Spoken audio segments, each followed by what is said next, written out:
तर पुढची बातमी ही राजकीय क्षेत्रातली। शिवसेना उद्धव बाळासाहेब ठाकरे पक्ष आणि मशाल चिन्हावर आगामी विधानसभा निवडणूक लढणार असल्याचं कळतंय। मशाल या चिन्हाशी साधर्म्य असलेलं चिन्ह वगळण्याची केंद्रीय निवडणूक आयोगाला पत्राद्वारे विनंती केली होती। शिवसेना ठाकरे गटानं निवडणूक आयोगाला हे पत्र पाठवलं होतं। या आयोगानं मंजूर केलेलं आहे। मशालीचं योग्य चिन्ह बॅलेट पेपर आणि ईव्हीएम मशीनवर दर्शवण्याची पक्षाकडून विनंती करण्यात आली आहे। तर याबाबत आपण अपडेट जाणून घेतोय आमचे प्रतिनिधी उदय यांच्याकडून। उदय, उभाठा मशाल चिन्हावरच निवडणूक लढणार असल्याचं कळतंय। त्यांची जी विनंती होती त्या विनंतीचा आता स्वीकार करण्यात आलाय, काय सांगाल? केंद्रीय निवडणूक आयोगाने आपण पाहिलं की उद्धव बाळासाहेब ठाकरे पक्षाकडून शिवसेना उद्धव बाळासाहेब ठाकरे पक्षाकडून एक मागणी करण्यात आली होती की लोकसभा निवडणुकीमध्ये मशाल चिन्ह जे आहे त्या संदर्भात त्यांनी संभ्रम जे आहे ते निर्माण झालं होतं आणि ते निर्माण होऊ नये यासाठी केंद्रीय निवडणूक आयोगाला अशी विनंती जी आहे करण्यात आलेली होती। मशाल चिन्हाशी साधर्म्य साधणारं जे सिम्बॉल आहे ते तिथे देण्यात येऊ नये, जेणेकरून आमचे जे मतदार आहेत त्यांना कुठल्याही प्रकारे अडथळा निर्माण होणार नाही मतदान करताना। त्या संदर्भात त्यांनी हे पत्र जे आहे केंद्रीय निवडणूक आयोगाला दिलेलं होतं। त्या संदर्भात त्यांना दिलासा जो आहे तो मिळालेला आहे। केंद्रीय निवडणूक आयोगाकडे या संदर्भात त्यांनी पत्र व्यवहार केला होता। मशालीचं चिन्ह जे आहे ते बॅलेट मशीनवरती ईव्हीएम मशीनवरती योग्य पद्धतीने दिसत नाही, ते ठळकपणे दिसावं अशी देखील त्यांनी मागणी केली होती। ती देखील मागणी जी आहे ती मान्य केली असल्याची माहिती मिळते आहे। जी, याकडे लक्ष असेल, अपडेट घेत राहू। तत्पूर्वी धन्यवाद उदय तुम्ही दिलेल्या माहितीसाठी। तर पुढे आपण जातोय क्रीडा मैदानामध्ये। भारताचा नेमबाज स्वप्नील कुसळे यानं पॅरिस ऑलिम्पिकमध्ये पुरुषांच्या 50 मीटर रायफल 3 पोझिशनच्या अंतिम फेरीमध्ये प्रवेश केलाय। पात्रता फेरीत त्यानं 590 गुण मिळवत 7वं स्थान पटकावलंय।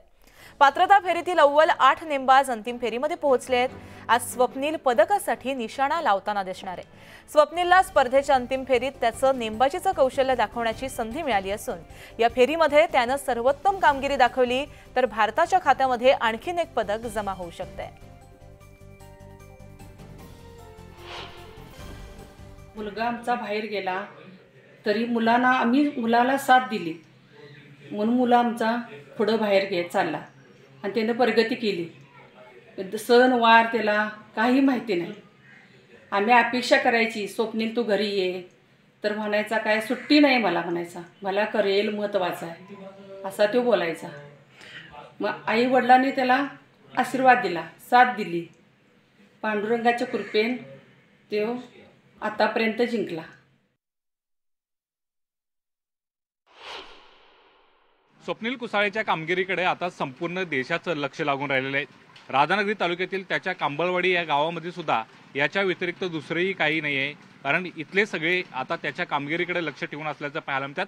काही गावकरी आहेत त्यांच्याशी सुद्धा आपण या ठिकाणी संवाद साधण्याचा प्रयत्न करणार आहोत। काय सांगाल, कशा पद्धतीने आता स्वप्नीलच्या या खेळाकडे बघताय? स्वप्नील हा कांबळवाडी गावाचा एक शेतकऱ्याचा गरीब शेतकऱ्याचा मुलगा असून त्याच्याकडे आता आमच्या या राधानगरी नाही कोल्हापूर जिल्हा अधिक राधानगरी तालुक्याचे हे पदक मिळवून आम्हाला एक चांगलं आमच्या गावाचं नाव उज्ज्वल करेल अशी अपेक्षा आहे आणि त्याला आमच्या खूप खूप शुभेच्छा आहेत गावाच्या। काय काय शुभेच्छा द्याल? कुठलं पदक मिळेल वाटतंय? आमच्या बाबतीत तरी गोल्ड मेडल मिळावं अशी आमच्या पांढरीची इच्छा आहे। 1 नंबरमध्ये यावं अशी आमची इच्छा आहे गावकऱ्यांची, गोल्ड मिळवण्यासाठी। खेडेगाव आहे, खेडेगावातला एक माणूस किंवा पोरगा आहे तो तिथपर्यंत जातोय आणि पदकासाठी देशासाठी तो पदक मिळवण्याचा प्रयत्न करतोय। काय वाटतंय सगळं बघून? त्याला आम्हाला अभिमान वाटतो की त्याचा एवढ्या ह्याच्या खेडेगावातून ह्याच्या तळागाळातून वर गेलाय, ते आमच्या गावाला किंवा आम्हालाही सुद्धा त्याचा अभिमान वाटतो। गोल्ड मेडल घेऊनच येईल तो गोल्ड मेडल घेऊनच येणार अशी आमच्या पांढरीतर्फे आमची सर्वांना त्यांना शुभेच्छा आहे। त्या ठिकाणी पाहिलं तर सगळ्या गावकऱ्यांना आता उत्सुकता आहे की स्वप्नीलची कामगिरी कशा पद्धतीने असणार आणि स्वप्नील गोल्ड मेडल घेईलच अशा पद्धतीचा विश्वास आहे ते गावकरी व्यक्त करताना पाहायला मिळतात। आणि त्यानंतर स्वप्नीलची आम्ही गावातून जंगी अशी मिरवणूक काढू अशा पद्धतीच्या सगळ्या शुभेच्छा आहेत ते गावकरी देताना पाहायला मिळतात। त्यामुळे आता स्वप्नीलच्या कामगिरीकडे संपूर्ण गाववासियांचं आणि देशवासियांचं सुद्धा लक्ष लागल्याचं दिसून येत आहे। व्हिडिओ चॅनल संदीप पाटीलचं, ज्ञानेश्वर साळुंखे, न्यूज 18 लोकमत, कांबळवाडी, राधानगरी, कोल्हापूर। पुढे आपण जातोय नागपूरमध्ये। काँग्रेसचं भाजप विरोधात आंदोलन सुरू आहे। नागपुरात काँग्रेस कार्यकर्ते रस्त्यावर उतरलेत। केंद्रीय मंत्री अनुराग ठाकूर यांनी राहुल गांधी यांना जात विचारल्यामुळे काँग्रेस कार्यकर्ते संतप्त झालेत। काँग्रेस नेते विकास ठाकरे यांच्या नेतृत्वामध्ये हे आंदोलन सुरू असल्याचं कळतंय। शहरातील व्हेरायटी स्क्वेअर चौकामध्ये महात्मा गांधी यांच्या पुतळ्याजवळ काँग्रेसचं हे आंदोलन सुरू आहे। राहुल गांधींचा अपमान केला म्हणत आक्रमकरित्या हे आंदोलन सुरू आहे। भाजप विरोधात घोषणाबाजी दिली जाते। तर याबाबत आपण उदय यांच्याकडे जाऊया। उदय, या आंदोलनाबाबत सध्याची अपडेट काय? नक्कीच हे आंदोलन जे आहे ते आता आक्रमक झाल्याचं आपल्याला पाहायला मिळतं। आत्ताच काही वेळ आधी काँग्रेसच्या कार्यकर्त्यांना ही बस जी आहे ती इथं थांबवण्याचा प्रयत्न केला आणि बसची तोडफोड देखील केलेली आहे। बसचं समोरचे जे बोनेट आहे ते जे आहे ते कार्यकर्त्यांना त्याच्यावर चढून जे आहे ते तोडल्याचं आपण इथं स्पष्टपणे पाहतोय।